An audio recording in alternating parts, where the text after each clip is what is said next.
Meno, psichologijos ir filosofijos mokykla sveikinu jūs visus prisijungusius. Tai yra pirmasis mūsų susitikimas ir padarysime tokią nedidelę kurso apžvalgą. Mano vardas Andrius ir pastebėsiu, kad prisijungė labai didelė dalis pedagogų, bene didžiausias procentas pedagogų, taip pat yra kažkiek studentų, sekanti dalis, dar mažesnė dalis mokinių bei tų, kurie pažymėjo, jog jie yra dirbantis ar kitaip susiję su kultūros sritimi. Tačiau pradžiai dar neskirstysiu į atskiras grupės, nes pagrindas vis tiek visiems yra vienodas ir po to žiūrėsime iš tų, kas tikrai norės rimtai tęsti, bus gal galima kažkiek tai suskirstyti pagal tai, kuo jūs užsiimate. Taigi galbūt reikėtų pradėti nuo pažinties, bet padarysiu pirmiausia šitą kursų apžvalgą šį kartą dėl to, kad, kaip minėjau, gali kažkas, negali, o tikrai kažkas iš jūsų išeis, nepraeis viso kurso. Tai pirmasis tas atkrentamasis taškas ir bus šito susitikimas. Sakykime, aš tikrai neatkalbinėsiu nuo išėjimo, galbūt netgi priešingai, nes manau, kad turime būti praktiški, turime saugoti savo laiką ir jį skirti tai, kas tikrai atitinka mūsų vertybės, mūsų siekius ir mūsų tikslus. Dėl to, pagal šitą tokią bendrą kurso apžvalgą, jūs galėsite vertinti, kiek jums tikrai tai bus reikalinga ir vertinga, kiek tai atitiks jūsų vertybės ir siekius. Ir aš galiu netgi priešingai pamotyvuoti atvirkščiai tos, kas jaučia, kad yra abejonių, pergalvoti ir galbūt kaip buvo istorija toks, tiksliau dabar, ar yra toksai režisierius, Džordžas Lukasas, kuris pasakojo, kad kai jisai stojo į kino mokyklą mokytis, jo dėstytojas įstojo ir pasakė jam ir visai grupiai, kad jeigu jums rūpi jūsų ateitis, tai tiesiog atsistokite ir išeikite iš čia kuo greičiau ir negrįžkite. Nes tuo metu buvo visiškai neaišku, kokia šitos srities kino perspektyva. Atrodė, kad tai yra visiškai beviltiška sritis ir jinai neturi jokios ateities ir neturi nei finansinių perspektyvų, nei kultūrinių perspektyvų. Taip kažkada atrodė. Taip pat ir čia mes tiksliai niekas negali pasakyti, koks bus tas galutinis rezultatas mūsų laikais tokio kurso, tačiau tikrai galiu pasakyti, kad tai nebus lengva, tačiau tai bus vertinga tiems, kam bus vertingi tie dalykai, apie kuriuos kalbėsime, kieno vertybės jie atitinka. Ir dar pastebėsiu, kad aš įsivaizduoju tokias 3 kategorijas žmonių, tai yra pirmieji, kurie išeis galbūt iš čia po mėnesio, po bandomojo mėnesio, ar netgi anksčiau truputėlį. Dėl to aš norėčiau, kad jie sužinotų kuo daugiau vien per šitą susitikimą, kad ne tik tiesiog žinotų, ko jie neteko ar ką prarado, bet jau kažką išsineštų. Galbūt supras, kad jiem tai neaktualu, bet jie jau žinos, kad tokie dalykai yra ir jeigu prireiks, jie žinos, kur ieškoti arba turės kažkokį pradinį suvokimą apie šitos dalykus. Ir antra, sakykime, kategorija žmonių, kurie ilgiau pabus, galbūt ne visą kursą, bet praeis kažkokią nemažą dalį. Ir taip pat yra gerai, kad jie matytų tą visą spektrą, kad žinotų, kad iki šitos vietos man yra žiauriai svarbu, žiauriai reikalinga, vėliau galbūt mažiau arba kažkuris tarpas labai reikalingas ir panašiai galės vertinti. Ir galiausiai bus kategorija žmonių, kurie eis iki galo, kurie supras, kad jiem tai yra vertinga, jiem tai yra reikalinga. Ir jiems juo labiau yra vertinga pamatyti tą visą spektrą, kad žinotų, kam nusiteikti, kam ruoštis ir kas laukia. Ir dar, sakykime, galima sakyti, kad bus 4 kategorija žmonių, kurie pakeis savo planą pasirinktą. Tai yra pamatys, kad jiem galbūt per sunku atlikti užduotis, kad jie tiek laiko neturi, bet jie nenori taip tiesiog visko pamiršti ir palikti, nes tai bent jau pasirinks praeiti teorinę medžiagą, tai yra pereinant į laisvojo klausytojo planą, arba atvirkščiai laisvėjai klausytojai dar laisvai gali pagalvoti ir pamatyti, kad vis dėlto, jeigu jums tai yra vertinga ir jūs norėtumėt rimčiau pastudijuoti su užduotimis, su savęs išbandymu, kas yra pritaikyta pakankamai ir skubantiems žmonėms, nes bent jau didelė dalis užduočių bus suformuluota taip, kad jas būtų galima atlikti ir greitai, ne tik tai ilgai, tai jie galės pereiti dar į mokinio planą. Ir taip gausi visiškai netikėtai, kad vis dėlto daugiau žmonių užsiregistravo į pilną mokymosi planą ir, sakykime, tik tai koks 40% užsiregistravo į šito laisvojo klausytojo planą. Taigi, temos. Prieš kalbant apie tas temas, kurias jūs jau matėte, kurios buvo aprašyme ir kurias mes dabar plačiau pažiūrėsime, dar pridursiu, kad, kaip buvo minėta, kad gali kažkiek keistis. Tai per tą laiką, kol buvo ruoštas kursas, iškilo bent jau 2 rimtos aktualijos, kurios nebuvo numatytos.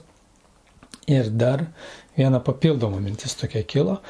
Tai pirma aktualija, tai be abejo yra karas, karo tema, tačiau mes čia nepolitikuosim, vengsim politikavimo, kadangi kurso paskirtis visai kita, tačiau mes aptarsim iš tokios psichologinės, socialinės, istorinės ir aišku tos kultūrinės, iš esmės kultūrinės pusės šitą temą, tai yra koks yra meno vaidmuo karo metu ar karo grėsmės aplinkybėse, koks yra menininko vaidmuo, kokia yra meno reikšmė.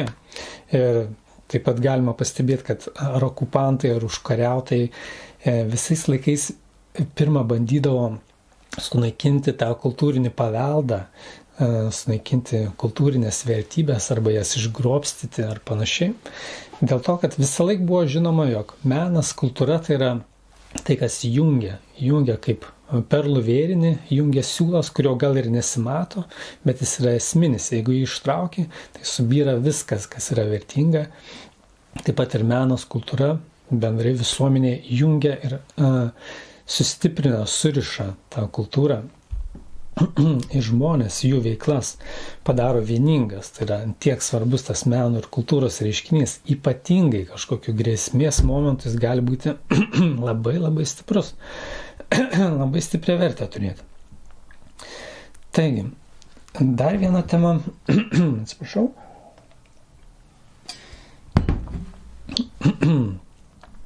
Dar viena tema tai yra ir dar prie to karo paminėsiu, kad taip neprašokite, kad visais laikais šita tema buvo susijusi su menu vienaip ar kitaip, nes visais laikais buvo karo menas, taip pat buvo menas apie karą, ar dailė, ar muzika, ar poezija, ar kažkas buvo susijęma, liaudės dainos netgi. Taip pat buvo meno kūrimas ir studijavimas karo metu. Toks dalykas. Meno kūrimas arba meno studijavimas karo metu, kaip menininkai išgyvendavo, kokios jų vertybės būdavo tuo metu. Taip pat buvo menininkai dalyvaujantis kare savo arba ne savo norų, dar viena potėmė, taip pat buvo menininkai vengiantys karo. Dar kita potėmė, jo dėl pacifizmo ar kitų įsitikinimų. Tai ir, aišku, buvo momentas, yra toks dalykas kaip karas griaunantis meną, kultūrą ir panašiai, tai ką minėjau. Ir galimybės tai išsaugoti, išlaikyti ir perduoti bei vystyti tokiu ekstremaliu metu. Tai atsiprašau už tokią temą, bet manau, kad vienaip ar kitaip ją reikės paliesti kažkuriuo metu. Neaišku, kur aš ją dar dėsiu, dar to neapgalvojau, kuriuo metu, tikrai ne pradžioj, tačiau įtraukiu iš karto į sąrašą. Taip pat bus patyčių tema mene ir kultūroje. Jo? Dėl to, kad prisijungia daug pedagogų, taip pat studentų ir mokinių kažkiek. Ir tai yra labai aktualus dalykas šiandien, su kuo dirba, nežinau, mokslas ir švietimo sistema ir niekaip negali veikti šito reiškinio. Ir mes pakalbėsim apie tai, kaip menas ir kultūra yra susiję su patyčių tema ir kaip gali įtakoti ir kaip gali padėti spręsti. Bus tiesiog toks, gal nedidelė tema, bet tikrai paliesim. Ir galiausiai ta trečioji tema tai dirbtinis intelektas, jo.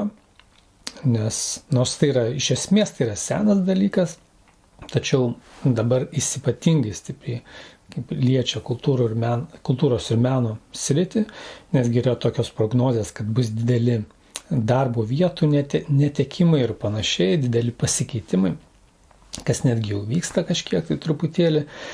Ir kaip ir su visomis automatinio tokio tipo technologijomis, automatizavimo principais, tai yra, jeigu yra kažkokia galimybė atrandama, kaip padaryti greičiau ir pigiau, tai nori ar nenori, kažkokia dalis žmonių tuo pasinaudos.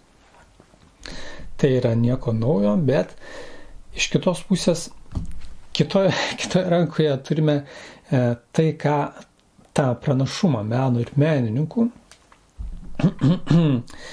Tai reiškia, pirmiausiai, ilgaamžių vertybių ir prasmės išsaugojimas, perdavimas ir kultivavimas jo. Vertybėmis laikant ne tik tai kažkokį tą galutinį produktą, kūrinį, meno ar reiškinį, bet ir pačius procesus. Jo? Tai yra labai svarbus momentas, nes kaip galima palyginti su kitomis sritimis, tarkim, dabar fizinis darbas labai stipriai yra automatizuotas, bet žmonės suprato, kad jeigu jie negauna fizinio darbo, jie turi tada eiti į sporto klubus arba dar kažko tai užsiminėti, kad būtų sveiki ir panašiai. Nes pasirodo žmogui to reikia.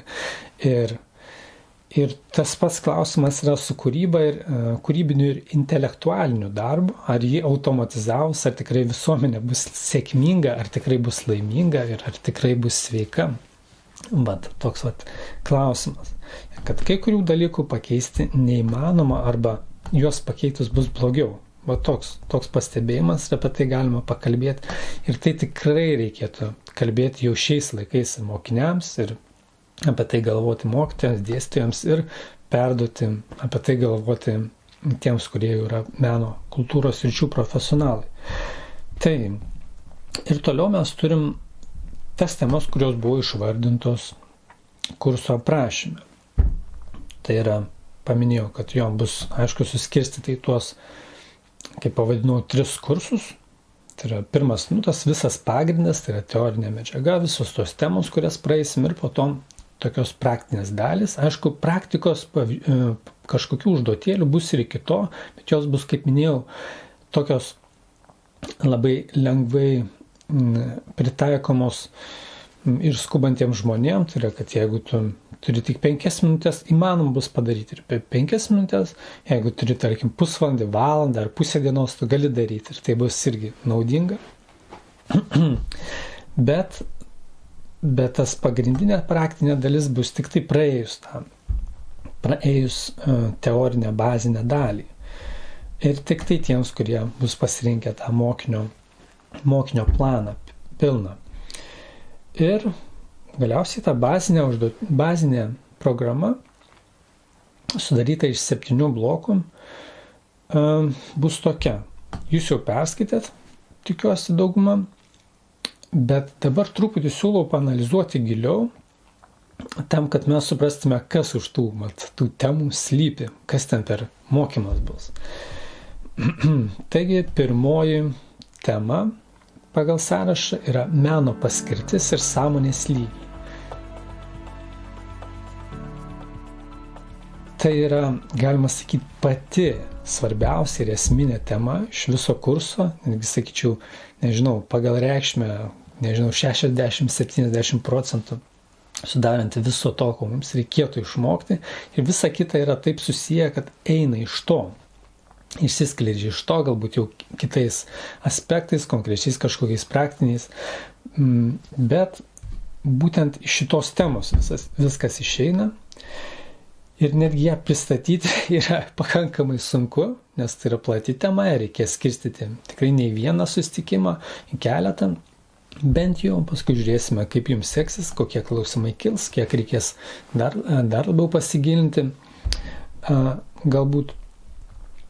Bet jeigu tai bandant trumpai pristatyti, kas yra tikrai sunku, tai galima taip prieiti. Kad meno paskirtis, aišku, dažnai žmonės galvoja ir sako, kad kokią paskirtį menas gali turėti. Menas yra menas ir tai yra viskas, ne? Jokios paskirties, pats menas yra kaip ir paskirtis. Bet žiūrint psichologiniu, sociologiniu požiūriu, filosofiniu galbūt požiūriu, menas turi poveikį, taip sakykime. Ir vienoks menas daro vienokį poveikį, kitoks kitokį poveikį. Ir jeigu mes taip techniškai žiūrėtume, tai meno paskirtis yra tas poveikis, kurį jis daro. Ir dar toks gilesnis, sudėtingesnis pastebėjimas truputį įvedant į šitą temą, tai kad yra naudosiu 3 kokybės lygių teoriją, kurie atėjusi iš rytų filosofijos, labai gili, sudėtinga ir tokia, sakykime, labai rimta, labai bazinė, kuri padeda susidėlioti visą šitą meno poveikio temą. Tai meno galima, taip sakyti, 3 kokybės lygiai. 3 kokybės lygiai, bet kokybė tai reiškia ne medžiagos kokybė, ne tiesiog kažkokių kūrybinių produktų, kūrybinių procesų, kūrybinių įrankių ar pasirengimo kokybė ar dar kažkas, bet truputį kitas dalykas. Ir čia pateiksiu pavyzdį. Pavyzdžiui, visas maistas gali būti kokybiškas, bet vieno suvalgius žmogus, tarkim, pradeda nesveikesnis darytis, labiau serga ir panašiai. Kito suvalgius jisai nori vis labiau, tarkim, maistas nieko blogo kaip ir nedaro, bet jis nori vis daugiau ir tas norėjimas daugiau valgyti, tarkim, atneša galiausiai kažkokias pasekmes netinkamas. Arba kitas maistas duoda, tarkim, rezultatą, kad žmogus tampa sveikesnis, jis būna stipresnis ir panašiai. Taip pat ir su menu, kultūra, kūryba, jeigu taip primityviai žiūrint, kaip į maistą, tai galima sakyti, jeigu vieną kažkokį meno tipą žmogus priima į save, kabutėse vartoja ir jis tampa kvailesniu, nelaimingesniu ar bukesniu kažkokiu. Tai yra jau vienas tipas, vienas aiškus meno tipas ir turbūt ne vienas esate susidūrę. Tokių menų, tokios kultūros yra, kuri daro žmogų kvailesniu. Jo vertybės tampa žemesnės, jo sąmonė žemėja ir taip toliau. Savybės atsiranda visokios kvailesnės, blogesnės, charakteris blogėja. Ir tokios kultūros yra, tikrai. Kiekvienas turbūt yra pastebėjęs. Ir tai yra vienas tipas.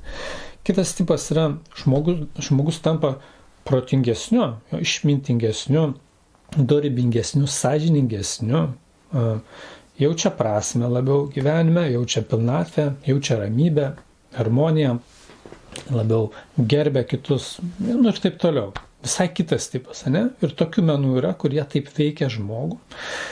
Ir galiausiai trečias tai tarpinis toks tipas, kad žmogus, tarkim, tampa veiklesniu, bet savanaudiška, tokia gudria prasme, tai yra galbūt linkę su polinkiu pagražinti, galbūt ne visai teisingai kažką parodyti, perlenkti, tai yra padidinti kažką tai tiesiog dėl įspūdžio, dėl žmonių pritraukimo, dėl pardavimų didesnių ir panašiai, dėl pripažinimo didesnių ir taip toliau.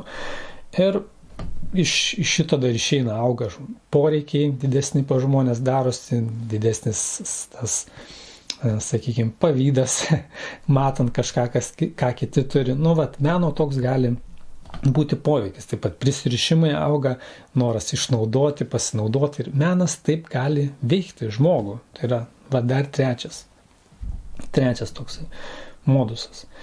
Ir šitie visi dalykai jie gali liesti tiek meno kūrinį konkretų, tiek autorių, kuris kūrė, tiek kūrybos procesus, tuos, per kuriuos jisai atliekamas tas menas ar kūriamas ar išreiškiamas, ir galiausiai tiek žiūrovus, ar kurie kitai skaitovus, žiūrovus ir panašiai, kurie priima tą meno kūrinį, kad koks jis bebūtų.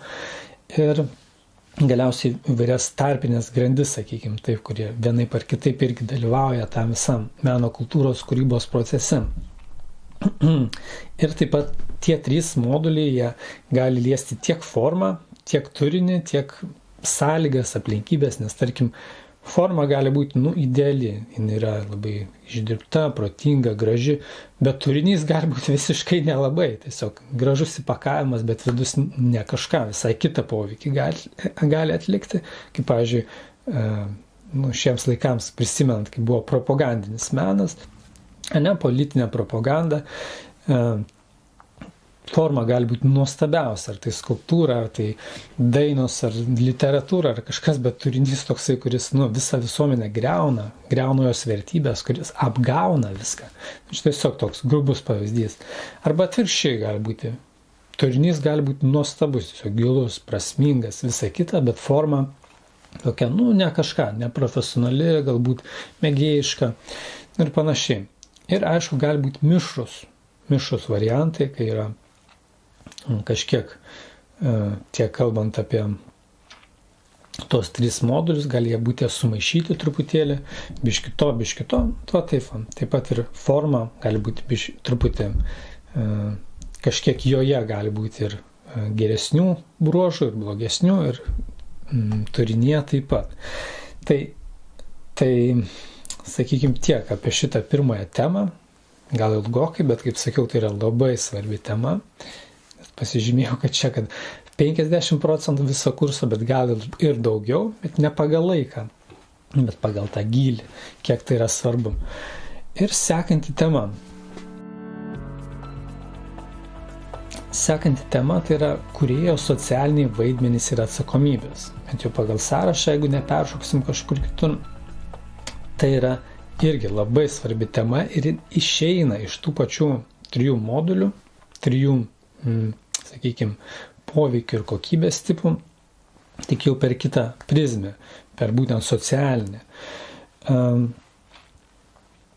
Tai mūsų laikais galbūt yra įsivaizduojama, kad menininkas yra menininkas ir viskas, ir nėra čia ko gilintis. Bet jeigu mes šiuo atveju vėl ėmiau senovės rytų sociologijos mokslus, tai yra tikrai labai gilūs, rimti mokslai, kuriuos iki šiol, ne iki šiol, bet anksčiau jie buvo geriau, kaip sakant, adaptuojami ir išmanomi, analizuojami, dabar yra sunkiau, dabar yra toks periodas, kai žmonės iš naujo tai atranda ir tik bando sugaudyti galus.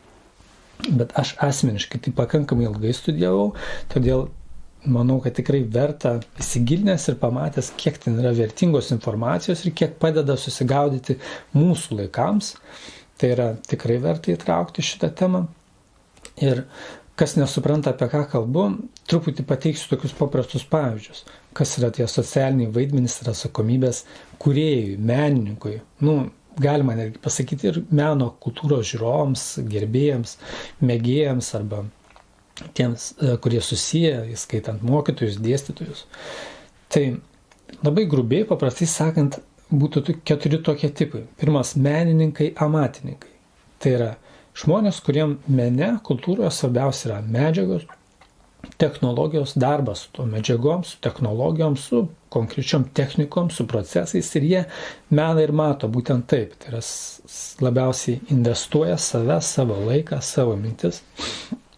Ir dažniausiai jų kaip ir darbas būna susijęs su to, kad jie gauna užsakymus ir daro tai, ką išmoko. Išmoktas technologijas, jie naudoja, jie atlieka. Ir tai yra labai dažnas pavyzdys ir labai, sakykime, geras, labai rimtas, kuris laiko tą meno kultūros kūrybos vystymosi pagrindą. Vystymosi ir perdavimo, išlaikymo. Kitas socialinės atsakomybės vaidmuo yra menininkai verslų žmonės. Taip pat labai reikalingas, labai svarbus, kartais yra jau kritikuojamas, sako, tu čia darai biznį, darai verslą tiesiog, bet kaip be pažiūrėtume, visuomenė visi yra susijusi ir visų žmonių reikia, bet kokios prigimties, bet kokios pašaukimo, bet kokio pašaukimo ir tie žmonės gali taip pat padaryti didelį indėlį ir būti svarbus. O ką tai reiškia menininkai, verslų žmonės? Tai yra, jie nebūtinai orientuoti tiek į kūrybą kažkokią, kažkiek gali būti užsiminėti kūrybą, tarkim, bet labiau orientuoti taip, kaip tą kūrinį parduoti, jį išplatinti ir panašiai. Ir kažkuriuo metu jie netgi gali patys nebekurti, bet perduoti tą, tarkim, tie, kurie yra menininkai, amatininkai, kurie profesionalai savo technikų, technologijų atlikimo, tiesiog gali formuoti užduotis. Čia toks paprastas pavyzdys, primityvus, tai yra prodiuserio darbas, kai kuriuose meno kultūros srityse, kurie tiesiog, tarkim, samdo ar kitaip sušaukia, tarkim, kūrybingus žmonės ir atlieka kažkokį projektą, jam tiesiog duoda užduotis. Ir dar iš kitos pusės tokie žmonės gali kažkiek ir patys būti kuriantis, bet gali būti, tarkim, jie tokie organizatoriai labiau, arba į meną žiūri tiesiog kaip pramogą, saviraišką. Jie nėra ne taip kaip amatininkai, kuriems yra pats procesas meno veiksmo, kūrimo veiksmo procesas yra viskas, tarkim. O šitą kategoriją versliems žmonėms tai gali būti dar ne viskas. Tai yra toks arba kaip organizatoriaus, arba kaip tiesiog pramogai pačiam. Ir tai yra labai geras, rimtas dalykas. Jie dažnai būna geri vertintojai, labai geri vertintojai, ne tik kažkokios vienos technikos, vienos meno srities, bet plačiai.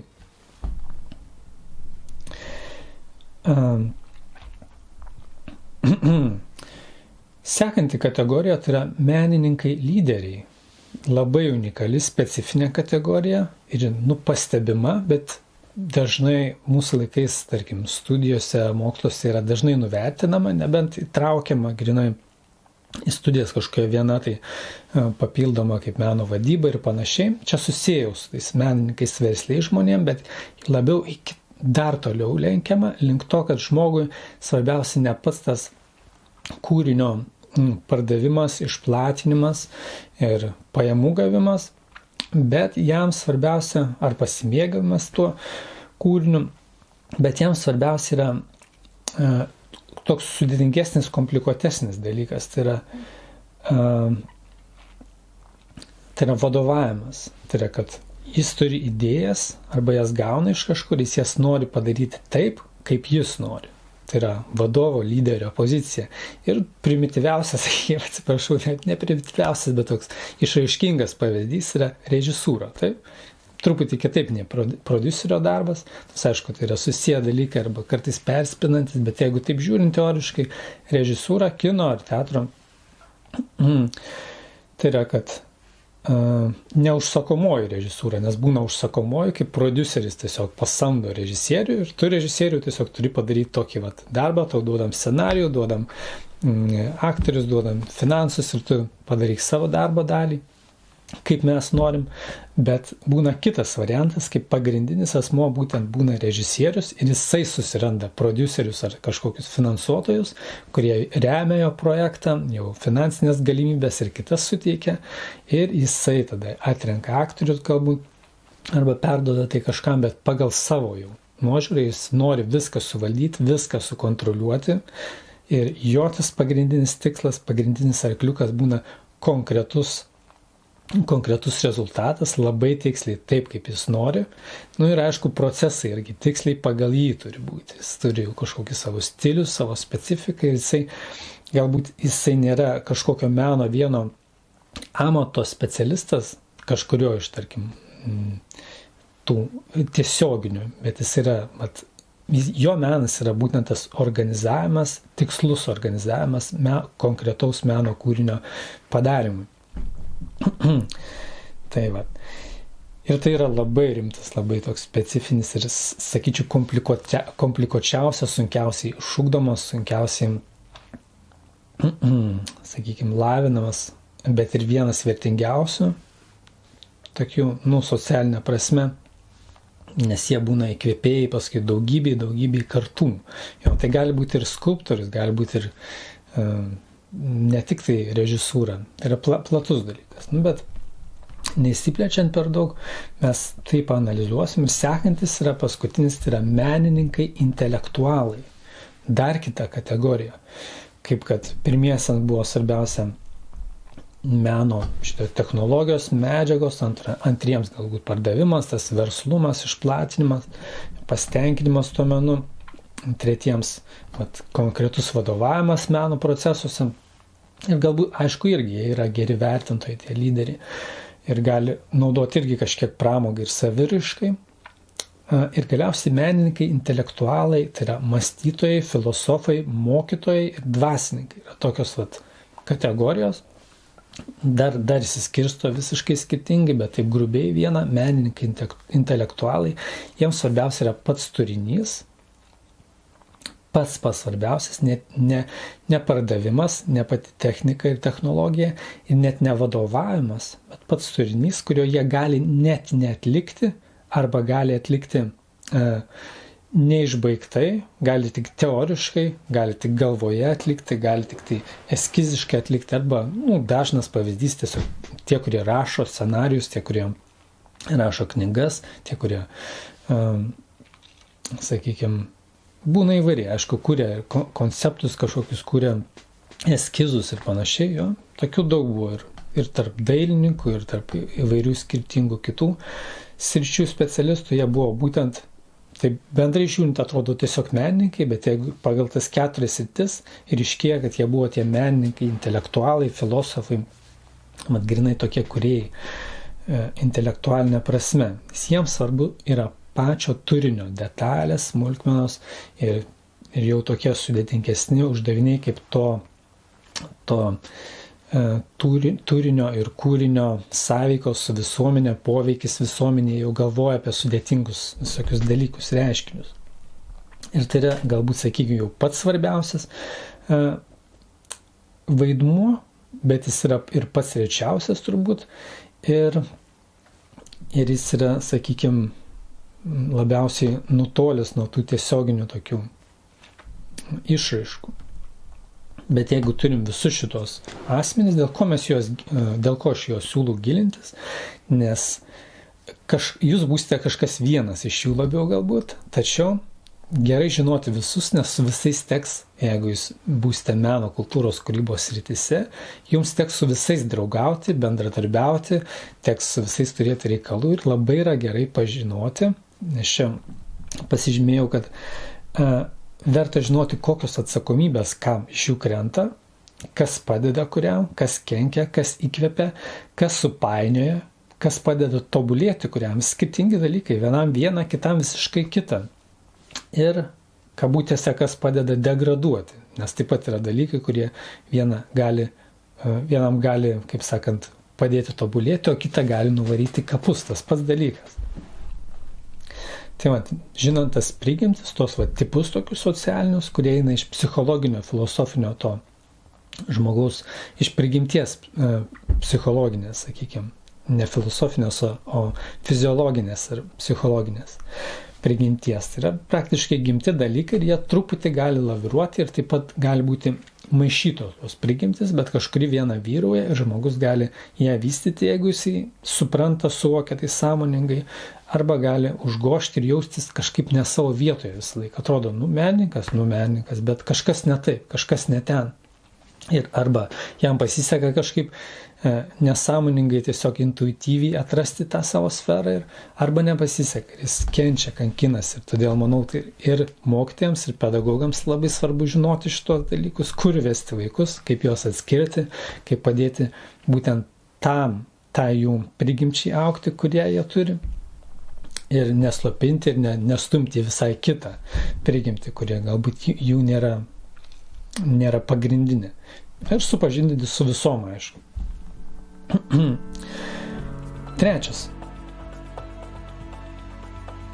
Trečias punktas tai yra kūrėjo gyvenimo etapai, taip pat labai svarbi tema, kuri mūsų laikais itin užmiršta, nes įsivaizduojama, kad menininkai turi, vieną arba du gyvenimo etapus, jeigu taip žiūrint žmogiškai, tai yra, kažkurio metu žmogus ten truputį mokosi ir paskui jisai pradeda kurti ir kuria ir iki grabo lentos, kaip sakant, kol jo neišveža. Ir kokie dar gali būti etapai. Jeigu jisai dar turi sveikatos, jis kuria. Arba jeigu jisai jau išsikvėpia, jis tada tampa tiesiog niekam nebereikalingas. Bet vėl remiantis iš tų pačių rytų senovės sociologijos principų, ir mokymų ypatingai paimta, bet tai turi atspindžius ir visose senovės kultūrose, kurios dabar analizuojamos istorikų, filosofų ir panašiai. Ir dabar jos truputį primirštos, bet mes gyvendami matom, ant kiek tai yra svarbu, ant kiek tai yra reikalinga. Ir ant kiek yra negerai, kai tai yra pamirštama dėl gyvenimo tempo, dėl galimybių to didelio spektro, pasirinkimo didelio spektro, kad vis dėlto pamirštamas tam tikras balansas. Taigi, yra, sakykime, 2 etapai arba 1 mūsų laikais ir kitoj pusėje yra 4 etapai mažiausiai. Ir bandysim lyginti tuos dalykus, galbūt ir dar kitų kažkokių teorijų palyginimus įtraukti. Ir trumpai pristatysiu, kad tie 4 etapai, apie kuriuos norėsiu siūlyti pasigilinti, tai bus įsivaizduokit gyvenimo žmogaus ir jo suskirstimas į 4 dalis. Jeigu tai būtų 100 metai, tai po 25 metus, jeigu mažiau, tai mažiau. Bet taip grubiai techniškai sakant, tai yra 4 dalys. Ir pirma dalis tai yra savybių ugdymas ir vertybių gryninimas. Jo? Savybių ugdymas ir vertybių gryninimas. Tai yra, kad žmogus nepuola į tiesiog technikos kažkokios atidirbinėjimą, į kažkokių užduočių, pažymių, vertinimų, šitų diplomų ir taip toliau, kaupimą ir savo galimybių ateičiai kelimą, bet būtent viskas vyksta pirmiausia savybių ir vertybių klausime. Tai yra, kad jeigu žmogus, tas dabar labai stipriai pastebima ir psichologų, ir, tarkim, neformalaus ugdymo, ties ko mes apsistojam srityje, sakoma, kad netgi geriausiai išsilavinimą gavę žmonės kartais daro pačius blogiausius darbus visuomeniai. Tai yra kenkia arba, tarkim, prisidirba arba pakenkia kitiems žmonėms ar sukuria kažkokius produktus, kurie sukelia daugiau sumaištį visuomenėje ir problemas, naujus prisirišimus ir taip toliau. Dėl to pirmoji vietoje, dar net prieš tą profesinį išsilavinimą, siūloma yra pagal tos 4 etapus idealius, sakykime, atveju, tai yra savybių ir vertybių ugdymas ir gryninimas. Jo? Kai mūsų laikais mes dažnai labai turim, atsiprašau, kad tai pasakysiu, gal kažkas nesutiks, galit komentaruose pasiginčyti, paprieštarauti, jeigu norit, bet labai dažnai turime priešybę, tai yra savybių ištaškymą, taip išsireikšiu, kūrybiškai ir vertybių pametimą. Tai yra tas, tarkim, studentiškas ar net mokinystės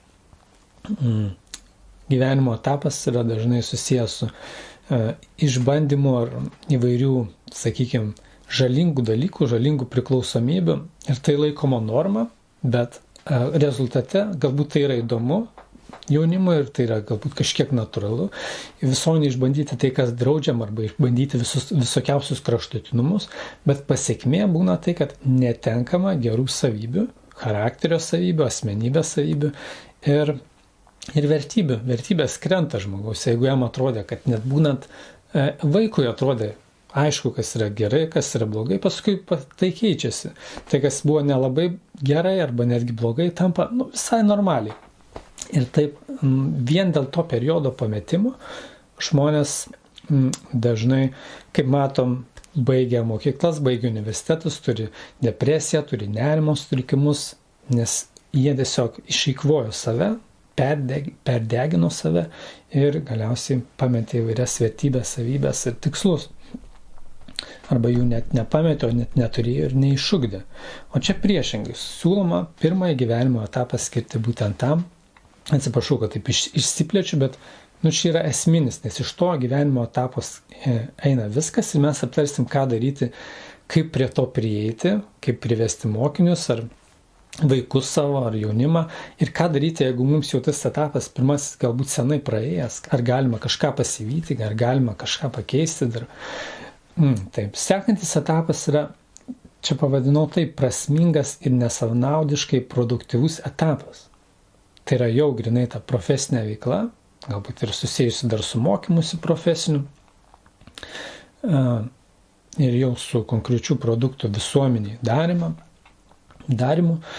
bet tai yra, įvardinau, tai būtent prasmingas ir nesavanaudiškas produktyvus etapas. Tai yra, kad ir produktyvumas yra ir prasmė, ir nesavanaudiškumas. Kaip mūsų laikais, aš atsiprašau, kad vėl lyginu, bet tai yra tikrai dažna ir pastebima, kad pirmiausias faktorius, dėl ko tu turi kažką daryti, tai aišku, turi būti nauda, kad tu iš to tikrai uždirbsi, kad tai iš to uždirbsi daugiau, kuo daugiau, aišku, ir kad tai ryšium su to bus nebūtinai prasminga ir nebūtinai vertinga, nes tu dažnais atvejais turi daryti tiesiog tai, kas neša pelną, ir gaunasi toks visuomenėje rezultatas, kad yra daug produktų, daug produkcijos, daug kūrinių, kūrybos, kultūros reiškinių, kurie neturi vertės gilios, neturi nei prasmės, nei vertės, tai yra tiesiog toks kaip ir visuomenės, sakykime, pasimetimo šalutinis produktas.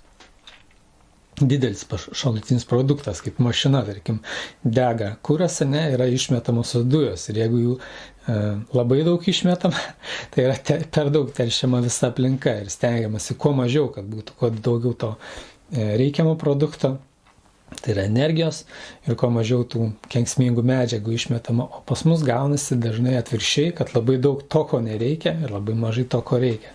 Tai tas pirmas etapas padeda jau apsisaugoti nuo to, užbėgti už akių, ir antras etapas tada būna toks, būtent, kad daugiau žmogus sugeba, žino tada, kaip savo veiklą, kaip sakant, daryti prasmingą ir vertingą ne tik pačiam, bet ir visai visuomeniai. Ir kad tai būtų, aišku, ir produktyvu dar. Ir trečias ir ketvirtas etapai yra labai specifiniai. Jie pas mus galbūt yra, kad žmogus gauna jau pripažinimo kažkokio, jeigu jam sekėsi, ir jis tą pripažinimą naudoja tiesiog didesniam produktyvumui ir naudos didinimui. Tai yra dar daugiau parduoti savo kūrybos, kultūros, kažkokių reiškinių, pasinaudoti savo šito žinomumu. Ir tai yra natūralu. Viskas tame tvarko. Bet tuo atveju, jeigu jau buvo įeita į tą, kad tai nelabai prasminga, nelabai vertinga, tuomet tai dar labiau tampa tiesiog tas pats, tik tai išplečiama dar didesniu mastu. Ir kitoje pusėje mes turim visai kitą etapą, tai yra lėtinimo. Ne dar didesnio didinimo, bet lėtinimo ir išminties ir patirties perdavimo. Tai visai kitas tipas.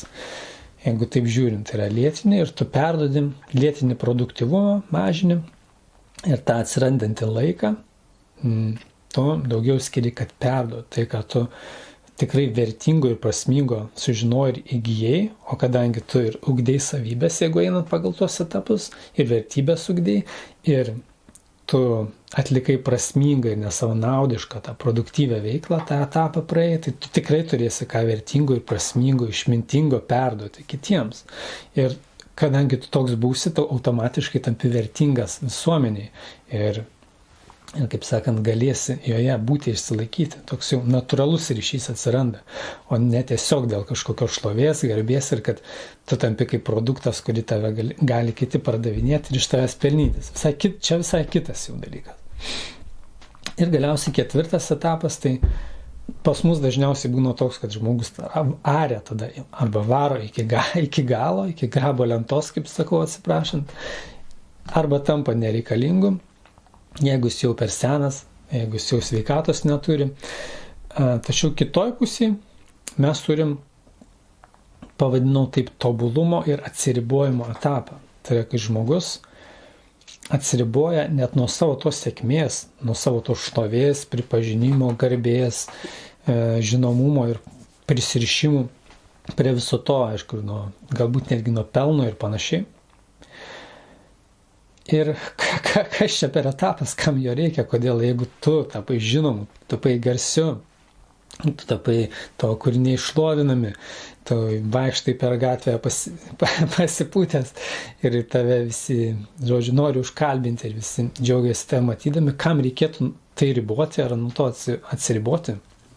Tai čia yra grinai psichologinis momentas, tai labai lengvai paaiškinama ir žmonės senoviai kažkodėl tai elementariai suprasdavo, dabar nežinau kodėl yra sudėtingiau tai suprasti, bet yra paprasta, kad jeigu psichika to nepadaro, jeigu psichika nepradeda atsiriboti, dar nepasiekus visiškai to, sukriošimo ar sveikatos praradimo, bet dar turint sveiką protą, turint kūną, kuris dar daugmaž veikia, sąmoningai, jeigu nedaroma to atsiribojimo nuo savo pasiekimų, tai psichikoje neišvengiamai kyla didelė arogancija, pasipūtimas ir iliuzija, tai pasakykim, žmogus save laiko daugiau, pradeda laikyti save, įsivaizduoti, kad jis yra daugiau reikšmingas negu iš tikrųjų yra.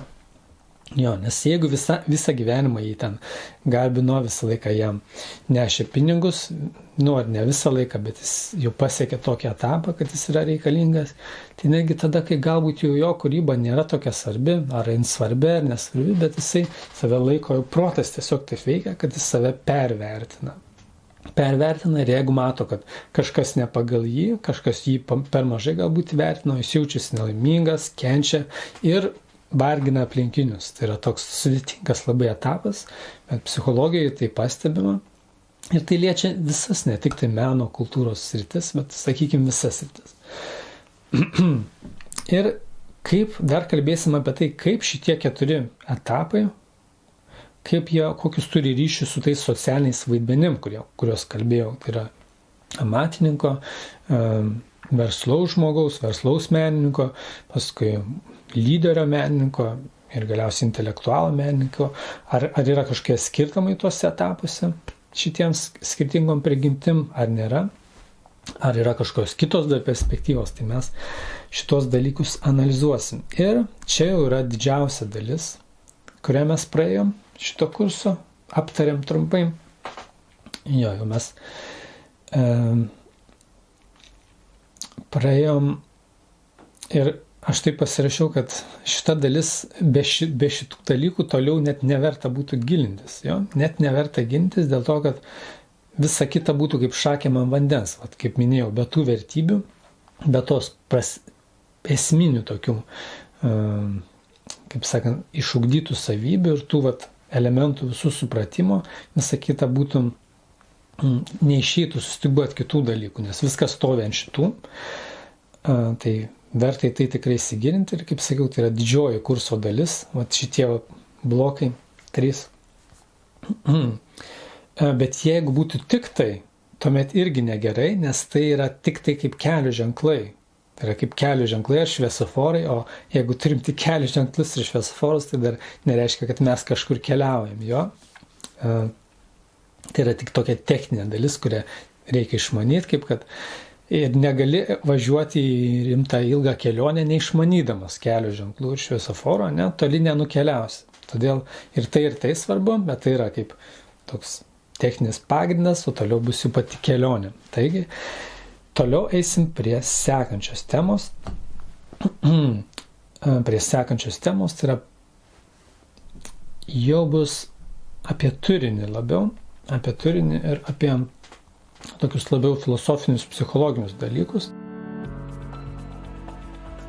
Tai yra 4 dalis, yra prasmės ir dvasios klausimas meno pasaulyje. Taip pažymėjau, jo, kad be prasmės, be jos niekaip, nes vis tiek menas yra neatsietas nuo šitų klausimų, nuo to, tarkim, bando pabėgti kai kurios meno srovės, kaip postmodernizmas ir tolesnės kai kurios įkvėptos to, jos bando paneigti tą prasmę.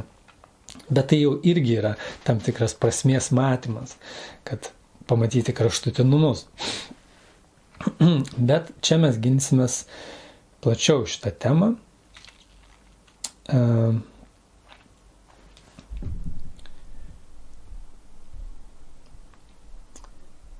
Ir čia bus aptarimas ne kažkoks vienas teisingas variantas, bet pasigilinsim, susipažinsim su skirtingomis teorijomis iš skirtingų kultūrų, skirtingų pasaulėžiūrų, skirtingų ideologijų ir panašiai, ir pamatysim, kokie yra skirtumai, kokios yra perspektyvos, kokios yra pasekmės. Ir čia mes kalbėsim apie prasmės klausimą iš filosofinės pusės, apie materijos ir dvasios lyginimą mene, nors tai yra, sakykime, abu du dalykai yra abstraktus, turiu omeny ir dvasiniai dalykai ir meninis tas vertinimas, bet jie yra kaip sakant, atitinka vienas kitą, jie vienas su kitu gerai žaidžia, taip sakykime.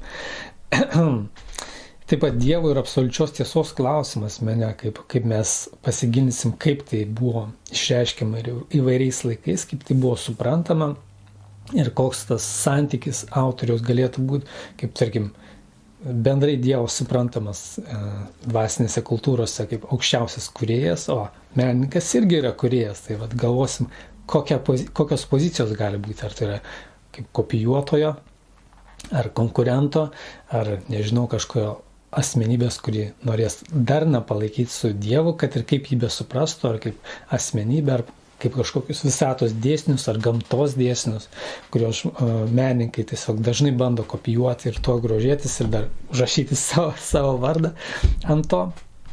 Tai apžvelgsim, kaip įvairiai tai suprantama ir galiausiai mirties klausimas mene ir filosofijoje ir gyvenime, nes galima pastebėti, kad išėmus mirties temą, turbūt tektų pašalinti, netektume daugybės, kad net didžiosios dalies visų pasaulio kultūros kūrybos kūrinių, reiškinių, gal nežinau, 90% gal, nes be šitos temos, kaip sakant, žmogus retai ką kūrė. Ir menas yra puikus, vienas iš tų įrankių, kuris leidžia prisiliesti prie šitos temos, bet ne veltui prie jos einam, prie to, kas taip lengvai nepaliečiama, ta mirtis ir galiausiai, aišku, dvasiniai klausimai. Menas bus puikus įrankis, kuris padeda žmogui suprasti tai, kas protu, taip tiesiog racionaliu protu nėra visai lengvai suprantama, bet mes žiūrėsim ir iš racionalaus požiūrio ir tarkim lyginamojo požiūrio, kas buvo kultūroje. Taigi nedetalizuosiu toliau, nes tie, kas praeis iki čia, tai tikėtina, kad praeis ir toliau. O tai norėjau pasakyti, kad praeis ir toliau, nes jeigu tai buvo vertinga, tai tikrai bus vertinga ir kas bus toliau. O toliau turim 5 dalį. 5 bloką, tai yra kūrėjo asmenybė tarp beprotybės ir genialumo. Tai yra labai psichologinis toks blokas, kuris jau vėl kitaip pažiūrėsi į mūsų meno ir kultūros temą. Tai yra bus charakterio savybės aptarinėsim, kurios, aišku, buvo kažkiek paliestos, jau bus iki to palietos, bet čia jau konkrečiai, ne iš socialinės pusės tiek. Kas svarbiau, žmogaus išoriniai pasiekimai ar vidiniai pasiekimai, tai bandysim analizuoti. Taip pat balanso principas, kuris žiauriai pamirštamas mūsų laikais. Pasirodo, kad menininkai ir meno kultūros gerbėjai, žiūrovai ir mokytojai šitų dalykų, kad jie turi ir asmeninį gyvenimą, kad jie turi ir sveikatos klausimus, jie turi ir draugus, jie turi ir karjeros klausimus, jie turi ir dvasinį gyvenimą galbūt, arba tobulėjimo kažkokį, kad tai nėra tiesiog, jisai dirba ir paskui ilsisi po to, kad yra sritis gyvenimo, kaip, čia ne mano teorija, vieno psichologo, yra 5 žiedų taisyklė, jis tokia pasiūlė, kaip žongliravimas 5 žiedais, ir jeigu tu vieną kažkokį žiedą pameti, griūna visa sistema, griūna tvarka ir tai griūna, tai reiškia, kad kenčia įtaka padaroma visoms sritims, jeigu kažkuria vieną praleidi. Ir manau, kad labai svarbu į tai pasigilinti, nes žmonės tikrai šiais laikais kažką praleidžia, tarkim fizinę ir psichinę sveikatą, ir tai pakenkia ir savo kūrybai, ir savo kūrybos turiniui, ir karjerai, ir taip toliau. Ir galiausiai santykiams, arba jeigu santykiai praleidžiami, tai yra padaroma neišvengiama įtaka ir kūrybos, ir karjerai, ir kūrybos turinį ir panašiai. Taip pat kalbėsim apie harmonijos principus laiko atžvilgių, tai yra draugystė su laiku ar kova su laiku. Menininkai taip pat dažnai daug ką turi padaryti, turi spėdami į tam tikrą laiką, turi studijuoti tam tikrų metų, tai yra spėti užduotis padaryti, paskui atlikti, jeigu jau dirba kažkur, atlikti tam tikrus darbus. Ir yra skirtumas, ar žmogus kovoja su tuo laiku, ar jisai randa tą harmoniją. Ir yra principai pakankamai aiškus psichologijai, saviugdoj, kuriuos tikrai verta žinoti ir mokiniams, kuo anksčiau, ir mokytojams, kad galėtų perduoti ir patys pabandyti, ir be abejo profesionalam, ar netgi meno kultūros mėgėjam taip pat. Tai yra universalūs dėsniai. Tik mes žiūrėsim, kiek įmanoma labiau tai, kas susiję su menininkų ir kultūros žmonių gyvenimu. Taip pat bus potėmė depresijos fenomenas meno pasaulyje. Labai platus ir labai gilus, skaudus dalykas, kuris tikrai palietė mūsų laikų kultūros pasaulį ir su kuriuo labai sunkiai daug kas susitvarko. Mes pakalbėsim ir apie prevenciją, ir apie pagalbą kitam, pagalbą savo, apie situacijos įvertinimą ir priežastis, kaip tų priežasčių išvengti ir panašiai. Taip plačiai paimsim rimtai. Toliau žalingi įpročiai, kas irgi dažniausiai neatsiejama nuo depresijos temos. Ir pakalbėsim apie tai, ar tai yra kultūros pasaulio prieskonis, ar tai yra piktžolė, kurią reikia išrauti, arba ar rasti savo, tiesiog ribą savo reikia rasti, ar, sakykim, alternatyvą rasti. Yra skirtingi dalykai. Tai mes apie tai irgi pakalbėsim, kas yra vertinga ir mokiniams, ir studentams, kuo anksčiau, ir be abejo suaugusiam, kurie dažniausiai tikrai nebuvo mokinami šitų dalykų universitetuose ar kažkur. Toliau bus bazinės rekomendacijos jautrios asmenybės stiprinimui, kas irgi tikrai susiję, kas mene kultūroje dažnai taip ir būna, kad meno kultūros žmonės yra itin jautrus, arba labai labai jautrus, arba vidutiniškai jautrus, bet tai yra palyginus pagal kitus žmonės dažniausiai jautresni negu kiti, jautri ir psichika, ir netgi kūnas, fiziologiniai procesai jautresni, ir gyvenimą dažniausiai norint būti sveiku, laimingu, jautriam žmogui gyvenimą reikia dėliotis truputį kitaip, kaip ir kažkoks tai plaktukas arba mikroskopas, su jais reikia elgtis truputį skirtingai. Vieną gali daužyti ir netgi reikia, ir jisai bus, kaip sakant, savo paskirtį atliks, bet jeigu daužysi kitą, jisai ilgai nelaikys. Jo, ir jis pradės netiksliai kažką rodyti.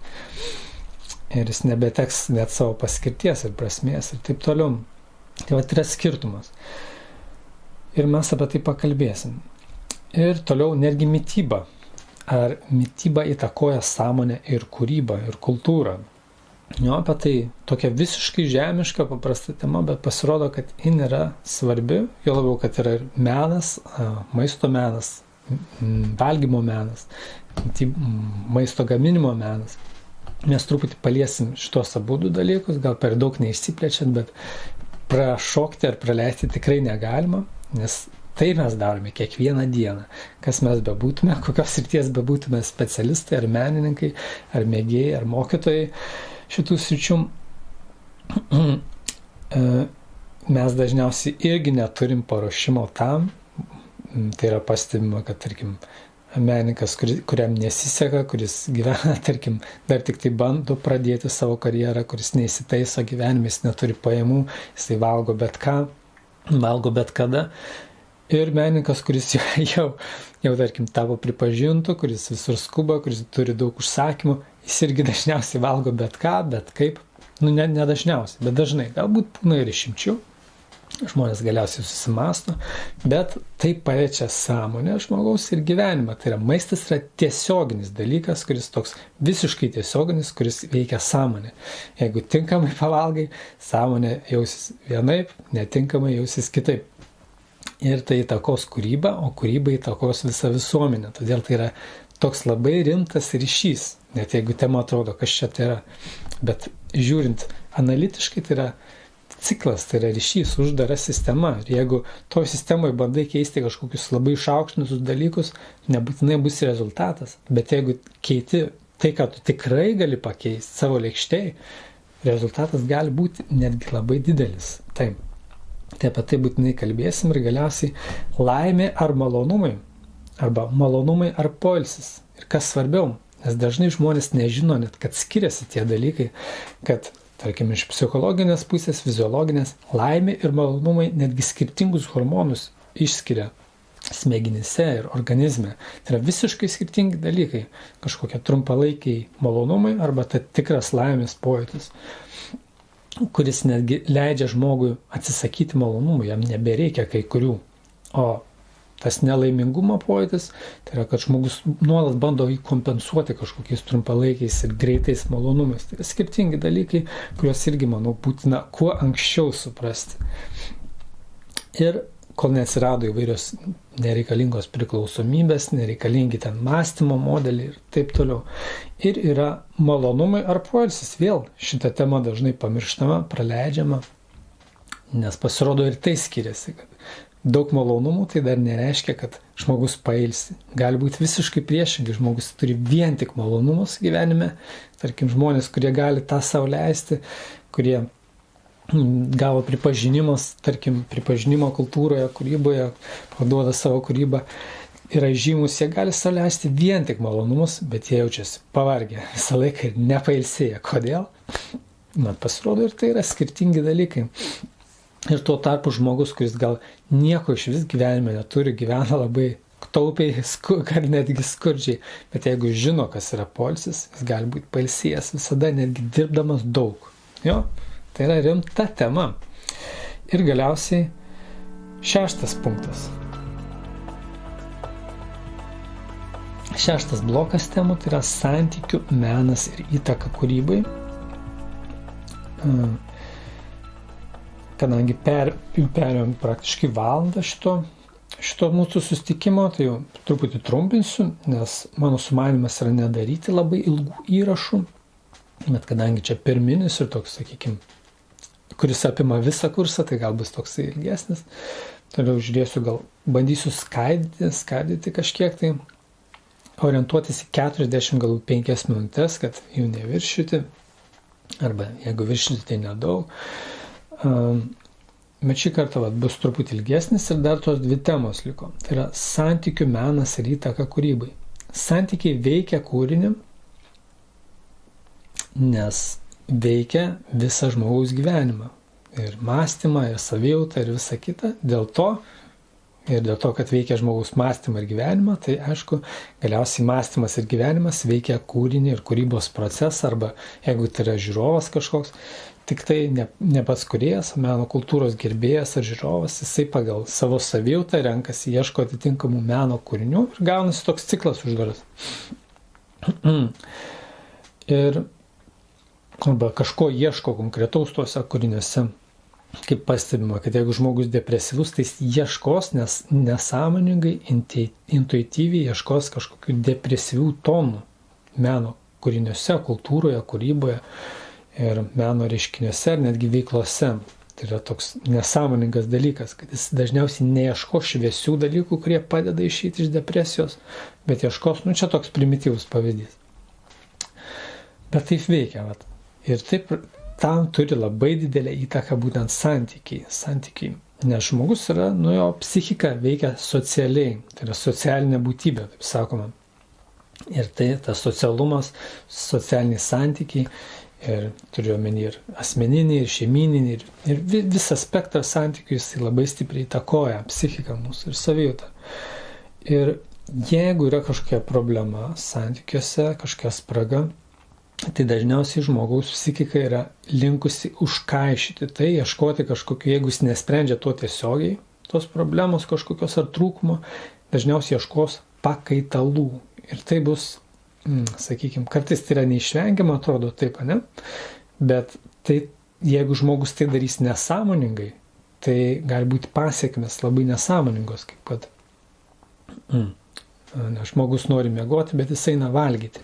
Ir jis bus neišsimiegojęs, bet vis laik per daug pavalgęs. Taip pat ir su santykiais. Jis nori, tarkim, turėti gilius prasmingus santykius su kažkuo, bet jis eina tiesiog arti, dirbti, uždirbti pinigų arba daryti karjerą ir bando kompensuoti. Jam neišeina gauti to, jis bando kompensuoti tuo. Ir pasiekmes gali būti labai keistos, visi aplinkui sakys, koks kūrybingas žmogus, koks produktyvus žmogus, bet jis tiesiog, žiūrint psichologiškai, jis tiesiog bando kompensuoti to, ko jis nesusitvarkė ir nesuvokia, kad tai reiktų sutvarkyti. Jis bando kompensuoti ir galiausiai prasideda labai keisti dalykai, jeigu jis, pavyzdžiui, yra lyderio, vadovo pozicijoje, to organizatoriaus tipo ar verslaus žmogaus tipo, jis gali iš kitų imti spausti irgi to pačio, kad jie neinvestuotų į savo santykius, kad daugiau būtų darbe, kad, sakykime, kažkokios tai santykių klausimus iš vis atmestų arba jų nesureikšmintų, kas svarbiausia yra varyti, dirbti, daryti produktą, nes jisai bėga tiesiog nuo to, tas žmogus, ir jisai spaudžia kitus pagal savo mąstymą, kitus tai daryti. Ir galiausiai taip atsiranda visuomenėje toks sąmyšis ir toks nesusikalbėjimas, neaiškumas ir vertybių iškraipimas. Ir tai yra, aišku, visuose srityse tas pats gali būti, bet mes pakalbėsime labiau, kaip tai susijęs su meno ir kultūros sritim. Ir dar apie tai, kad per kūrinį, per kūrybą, per žiūrovas, per kūrinį perima mąstymo modelius ir santykių modelius. Jeigu menininkas neturi sąmoningai, kaip sakant, išgryninęs to savo suvokimo apie santykius ir jų nevysto, nekursto, nekultivuoja ir to suvokimo nekultivuoja, tai jisai gali perduoti į kūrinį savo neteisingus mąstymo modelius, klaidingus, kurie galbūt perduoda savo baimę, savo klaidas, savo žinių tiesiog spragas, savo tiesiog žinių trūkumą, patirčių trūkumą, galbūt kažkokias traumas perduotas iš kartos, jis perduoda toliau. Ir, tarkim, paprastai trauma perduodama kažkokiu grubiu būdu, kai tėvai auklėja netinkamai vaiką, bet taip pat trauma gali būti perduota ir to subtiliu kultūriniu būdu. Tai yra, žiūrint kūrinius to, kas tą traumą turėjo ir jos nesustvarkė. O toks yra labai sudėtingas dalykas. Tai aišku, taip tiesiogiai labai neveikia, bet netiesiogiai tai veikia. Tai veikia ir veikia įsitikinimus, veikia žmogaus sąmonę, suvokimus ir panašiai. Dėl to, manau, svarbu, tai yra sudėtinga jau tema. Apskritai visas šitas blokas santykių čia jau sakykime, gal sudėtingiausias, taip žiūrint, tai gilinsimės į santykių meno išmanymą. Ir manau, tai irgi kuo anksčiau geriau pradėti, nes tai yra žiauriai sunki tema, kurią galima mokytis visą gyvenimą, bet kuo anksčiau kažkoks pagrindas bent jau gaunamas. Galbūt kažkas, kas jau dabar klauso, tai atrodo žiauriai sudėtinga, jeigu čia yra jaunesnių žmonių, kurie gal apie tai negalvojo, dar neturi jokio pagrindo ir nematė netgi galbūt tų tokių rimtų pavyzdžių šitos temos. Gali būti atrodyti žiauriai sudėtinga, bet žinokit, tai bus vertinga jum kažkokį pagrindą gauti, pradžią bent jum. Ir tai eis dar tokių keletas potėmių. Tai yra santykiai su savimi, pirmiausia, gal keistai skamba, bet tai reiškia, kas aš esu, kuo aš save laikau, kuo aš laikau pats save. Tai yra, kuo noriu save padaryti dar. Ir kokį save noriu parodyti kitiems. Tokie dar skirtingi dalykai. Tai yra santykiai su savimi. Paskui, taip juokais pavadinau, pasipūtimo pradžiamokslis. Jo? Ar pliusai ir minusai. Ar reikia pasipūtusiam būti, ar nereikia. Kai kurie sako, kad tai yra toks geras prieskonis menininkui, kultūros žmogui. Kiti sako, ne, tai mes pakalbėsime apie kokie yra privalumai ir kokie yra minusai. Taip pat yra santykiai su artimaisiais. Jau kažkiek paliečiau šitą temą, kad tai yra, ar tai yra smulkmena, ar tai yra neišvengiamas turinys, kuris pereina į kiekvieną kūrinį, pereina ir galiausiai persiduoda kitiems. Taip analizuosim tai. Būtent su artimaisiais, šeimos nariais, giminėm ir panašiai. Ir galiausiai gyvenimas dėl savęs ar dėl kitų, jau čia tokia rimtesnė irgi tema. Šitą prasme kalbėsime apie tą nesavanaudiškumo aspektą, kur yra riba, kai žmogus sako, kad lipa jam ant galvos ir jį išnaudoja, ir kur riba, kad jis kitų neišnaudotų, arba bet tuo pačiu, kad vyktų ne tai, kad mes tiesiog vieni nuo kitų atsiribotume ir tiesiog net nežinotume, neliestume vieni kitų, kaip sakant, bet kad vyktų kažkoks bendradarbiavimas, harmoningas, tiek kūrybinis, tiek kultūrinis, tiek žmogiškasis, tas, sakykime, kur riba, kur kokie skirtumai, kokie principai yra. Ir galiausiai menininkai kiti menininkai, kiti kultūros žmonės, ką mes su jais turim daryti, ar turim konkuruoti su jais, ar turim nugalėti visus, pralenkti, ar turime būti geresni už visus tuos kitus, ar yra kažkokie kiti variantai vis dėlto, kaip kad rūpintis kitais kultūros žmonėms, savo kolegom, ar panašiai, ar su jais draugauti, ar bendradarbiauti, ar netgi saugoti. Tai yra skirtingi variantai, apie juos mes irgi pakalbėsim. Ir galiausiai paskutinis blokas temų. Kūrinio ir kūrybos proceso skrodimas. Jo? Tai reiškia, kad į šitą bloką sudėjau temas, kurios netilpo, ar kitai buvo neįtrauktos į ankstesnes, bei temas, kurios apjungia tas iš skirtingų blokų temas, kurios, tokios, sakykime, tai bus jau baigiamasis blokas, neskaitant tų 3 papildomų temų, kurias minėjau, kurias dar nežinau, prie kur prijungsi, ar čia, ar jos bus kažkur anksčiau. Ir čia bus tokios potėmės. Meno poveikio ir poreikio analizės principai, kad ar mes turim, kurdami meną, galvoti apie tai, kad duoti tai, ko žmonės nori tiesiog, ar duoti tai, ko jiems reikia. O tai yra skirtingi dalykai. Kaip kad vaikas yra, jis vis laik norės tik saldumynų žaidimų, bet jam nebūtinai, jis to norės, bet jam nebūtinai to reikia labiausiai, kad jis būtų sveikas ir laimingas. Jis tikrai nebūtinai bus laimingas, jeigu jam duosi viską, ko jis užsimano.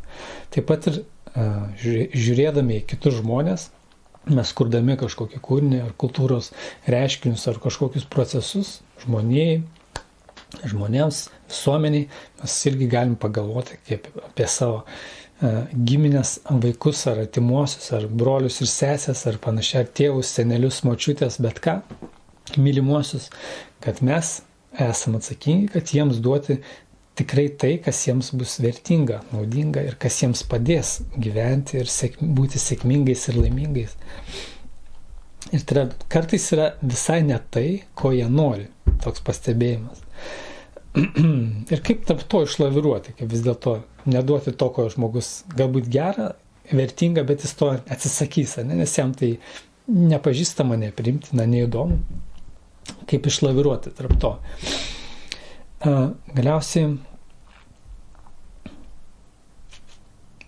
čia pastebėjimas, kad jeigu tiesiog byra pinigai, reiškia imk ir daryk ir duok tiesiog tai, ko reikia. Tai yra neužkliūti už tokių dalykų, kas yra sunku, nes menininkui reikia iš kažko gyventi ar kultūros žmogui. Bet turime žinoti, kokios to bus pasekmės, jeigu tiesiog darysim bet ką, kas yra, kam yra paklausa didžiausia. Kokios bus pasekmės. Ir toliau įkvėpimo psichologija 3 lygiuose, tai jo, čia dar kita potėmė, kuri nepapuolė anksčiau, kad būtent apie įkvėpimą, kuris yra menininkams, kultūros žmonėms vienas esminių dalykų, nes be įkvėpimo sunku kažką padaryti arba tai nebūtinai gaunasi gerai. Kažkam kūryba tampa tokiu automatiniu tuščiu procesu, tiesiog amatu tokiu, kaip grindų plovimo arba nežinau, bet ko. Aišku, visur gali būti meno, čia be reikalo paminėjau šitas sritis, bet turiu omeny, kad tampa be turinio, tik tai forma kažkokia, tik darbo procesai. Jeigu tame nėra, jeigu žmogus nejaučia įkvėpimo ir kokie skirtingi gali būti įkvėpimo šaltiniai, skirtingi įkvėpimo lygiai, kurie duos ir skirtingas pasekmes. Tai yra, taip pat labai rimta tema, gal netgi irgi turėtų būti viena iš tų pirmesniųjų, bet jinai sunkiai bus suprantama nepraėjus tų pirmų dalykų, todėl galiausiai palikau tokiam desertui, sakykime, susumavimui. Toliau ekologija ir technologijos. Dažnai supriešinami šitie dalykai, ypatingai mūsų laikais, kai technologijos tampa žalingos tiek kūrybos proceso metu, autoriai, tiek kažkokie pašaliniai produktai, kurie teršia miestus, teršia gyvenvietės. Tai yra liečia ir pačius kūrybos procesus ir tai, kas propaguojama ar skleidžiama per meno kūrinio turinį, tarkim, ar tai literatūra, ar tai kinas, ar bet kas, irgi kažką propaguoja didinti, dauginti kažko ir kas tai, ar tai yra susijęs su ekologija ar ne. Ir šita tema yra traukiama dabar įvairiausias rytis, todėl menas to neišvengs, nes tai liečia mus kaip žmonija, kaip žmonės, vienaip ar kitaip. Mūsų, kaip sakant, sėkmingą gyvenimą šitoje planetoje ir išlikimą. Todėl apie tai būtinai kalbėsim, apie tos kraštutinumus, alternatyvas, apie, sakykime, gal net kartais pakalbėsim apie perlenkimus, kur galbūt per daug kažkas tai gąsdinama kažkokiais pavojais. Ir pakalbėsim apie tai, kas tikrai yra realu, aktualu. Ir tai irgi, manau, visiems yra vertinga ir tiem, kurie jau žino apie tai, kurie išmano. Kažkas net iš jūsų galės pasidalinti kažkokiais savo pasiekimais, nes visų patirtis skirtingos ir tai praturtinsi vieni kitų įžvalgas. Galiausiai kūrinio analizės principai, tai jau vienaip ar kitaip buvo, bet čia mes susikoncentruosim jau. Mat, jeigu jūs būsite meno kritikas, meno analitikas, arba kaip jūs vertinsit kaip žiūrovas meno kūrinius, kaip jūs vertinsit savo kūrinius ir draugų kūrinius ir panašiai, arba mokinių kūrinius. Mat, yra principai, kurie susiję ne su to, kaip man patinka ar nepatinka, ir susiję ne su tuo, ar tai yra atitinka tą meno srovę, ar kitą srovę, ar epochą kažkokią, ar meno techniką atitinka, bet būtent psichologiniai, sociologiniai, filosofiniai principai. Tai yra, ką tas kūrinys duoda visuomeniai ir žmogui ilgalaikę prasme, trumpalaikę prasme ir taip toliau.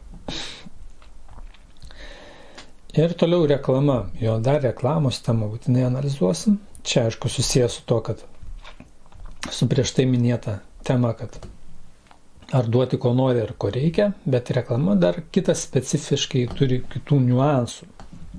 Reklamos tema, kaip parašiau, ar parduoti, ar parsiduoti. Tai yra, jeigu mes kuriam reklamą, arba kuriam kažką, kas nebūtinai tiesiogiai reklamą, bet savo kūrinyje kažką tai propaguojam vėl.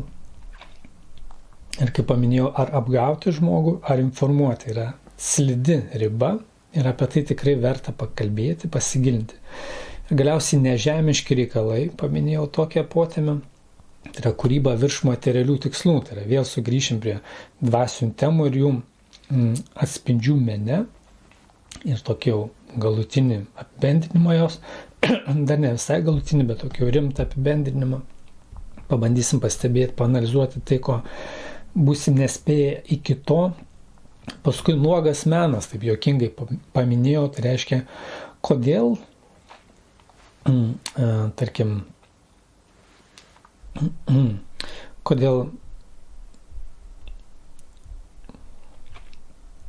kodėl nuogybės mene ir kultūroje tapo suaugusiųjų simboliu. Jo? Kodėl tai tapo S, tai reiškia suaugusiems. Tai yra tas, kas suaugęs gali tos dalykus žiūrėti, o kas nesuaugęs negali.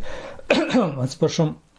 Ir paanalizuosim tai vėl iš psichologinės pusės, kokios priežastys, kokios pasiekmes, kokie skirtingi požiūrio taškai gali būti. Taip pat iš filosofinės, sociologinės pusės, ką tai duoda menininkam, kad tai duoda kurie patys turi kažką tokio daryti, tarkim, vaidinti apsinuoginimo scenas ar panašiai, arba tiem, kurie organizuoja, režisuoja, kurie turi kviesti kitus tai daryti, mokėti pinigus, kad kažkas tai darytų, norint kažkokį siužetą perteikti. Ir kaip tai galima padaryti, kad tai duotų vienokias pasiekmes, tarkim, teigiamas.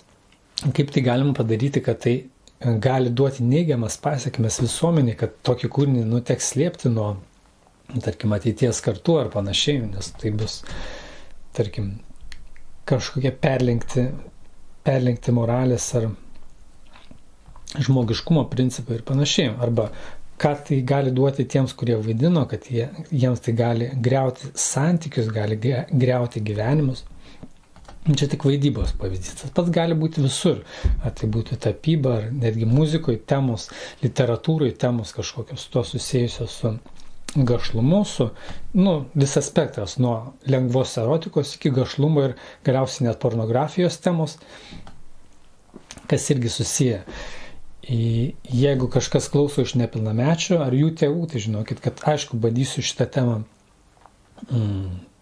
adaptuoti visiems, taip sakykim, kalbėti apie principus, su kuriais visiems galima susipažinti ir susipažinti tokiu kampu, kad tai būtų, sakykim, racionalus priėjimas, mokslinis priėjimas, moksliškas priėjimas. Galiausiai destrukcija mene ir kultūroje, ir smurtas ir destrukcija.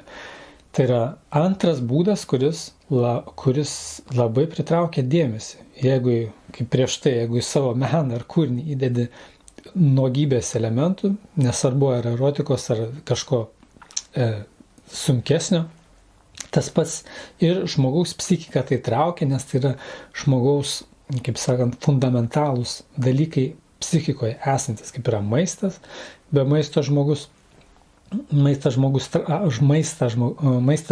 traukia, jeigu jis yra alkanas ir jis nieko nebegali padaryti, nes tai susijęs su jo išgyvenimu, taip pat ir elitiniai dalykai žmogų traukia iš prigimties tam tikrose etapuose, tam tikrų lygmenių, pagal jo suvokimą ir jis nieko negali padaryti ir menas, kultūra gali tuo manipuliuoti. Negali, jis manipuliuoja tuo ir gali manipuliuoti taip, kad, kaip sakant, griauti vertybės visuomenėje su tikslu, kad tiesiog pritraukti daugiau žmonių ir parduoti daugiau produktų. Ir tai yra, žiauri tema, nes kažkas tai vis dėlto tai pasirenka daryti vien dėl to, kad žino, kad taip pritrauks daugiau žmonių. Tai parduos daugiau šito produkto, net nebūtinai galbūt visiškai net žinant, kad tas produktas nėra vertingas, nei prasmingas visuomeniai, jisai gal nieko visai gero neduos, bet tiesiog dėl pinigų, dėl šlovės, dėl kažko, tai pakalbėsim apie tai, kokios pasekmės to, ta prasme, nemoralizuosim, neten teisim kažką, bet analitiškai, moksliškai pažiūrėsim, kokie yra variantai, kokios jų pasekmės ir jau kiekvienas turės spręsti pagal save. Taip. Ir kokios pasekmės visuomeniai, kokios pasekmės psichikai, tiek tų, kurie žiūri, tiek tų, kurie dalyvauja, kokios pasekmės moraliai ir taip toliau. Ir kaip tai galima panaudoti teigiamai ir neigiamai. Nes galima panaudoti. Čia aš peršokau truputėlį. Čia jau buvo tema apie smurtą ir destrukciją, kas irgi susiję su tuo, kad, kaip pažymėjau, antras būdas pritraukti dėmesį. Bet ta esmė ta pati, kad tai yra kraštutinumai, kurie labai stipriai veikia psichiką, jeigu rodomas ar nuogybės, ar smurtas, labai tiesiog intuityviai žmogaus psichikai traukia, jeigu jis pamato. Ir kuo jisai nesąmoningesnis, tuo labiau traukia, žmogus tampa nevaldomas, pasiduoda tam, ką mato, ir priima tai, ką mato, ir perka, ir taip toliau. Ir kuo jis sąmoningesnis, tuo jis lengviau gali atsirinkti dar kažkiek. To žiūrėti ar to nežiūrėti, tai priimti, klausyti ar ne. Ir mes paanalizuosim. Taip ir galiausiai jo paskutinė tema. Atsakomybė, išmintis ir dvasingumas mene. Tai reiškia tokia apibendrinanti, apjungianti, jeigu neišpuls kažkokių kitų temų iš jūsų kylančių klausimų ir panašiai. Tai bus paskutinė tema. Ir jo apibendrinsim, sakysim, atsisveikinamoji tema, tai pavadinau.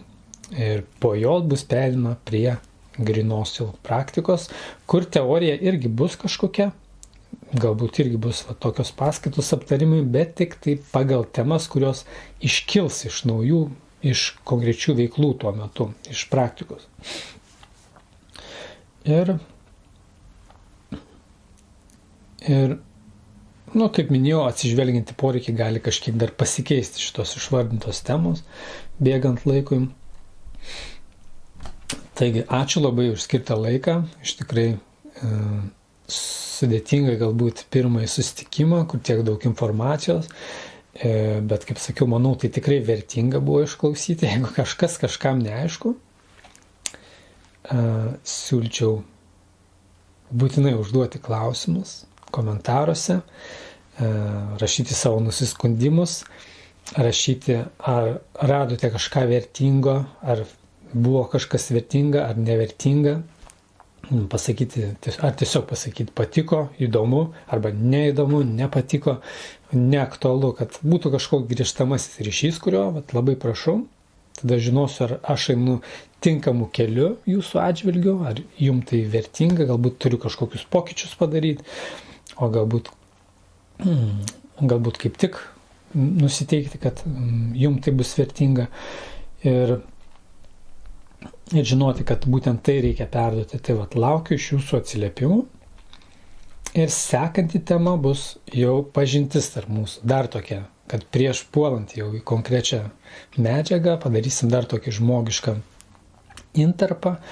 Tai yra pažinti tarp mūsų, vis tiek kursas ilgas, kas pasiliks, mes bendrausim tarpusavėje, tiek su manim, tiek tarpusavėje bus kažkokie ryšiai, jo labiau tarp tų, kurie eis visą kursą iki galo, jūs paskui būsit jungiami į grupės ir grupeles ir turėsit netgi kažkiek bendradarbiauti tarpusavėje, kas bus, galbūt skamba sudėtingai, bet tai bus, stengsiuosi padaryti tai, suorganizuoti kuo lengviau, kad jūs galėtumėte ir pasimėgauti procesu ir tai kažkas priimti netgi kaip laisvalaikį, o kas tikrai bus suinteresuoti profesiniais pasiekimais, tie būtent ir taip darys.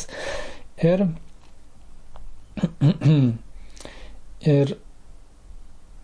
taip pat bus sekančiai temoje kažkiek truputį supažinsiu su užduočių principų, kurias uždavinėsiu, su vertinimu idėja, kaip tai bus vertinama. Ir jau bus tokia mini užduotis toj sekančiai temoje. Mini užduotis. Bet tik dar lengvai, dar apšilimui, dar atleiskim savo prieš pasineriantį tas rimtasias temas pirmasis, dar leiskim bent kartą truputį tiesiog žmogiškai pabendrauti. Ir jau po to bus ta sekanti pirmoji tema rimta, tai yra meno paskirtis ir sąmonės lygiai. Ir ten jau gliaudysim šitą temą kaip riešutus ir žiūrėsim, kas joje bus. Tai dar kartą ačiū visiems, ačiū už kantrybę ir iki susitikimo sekantį kartą.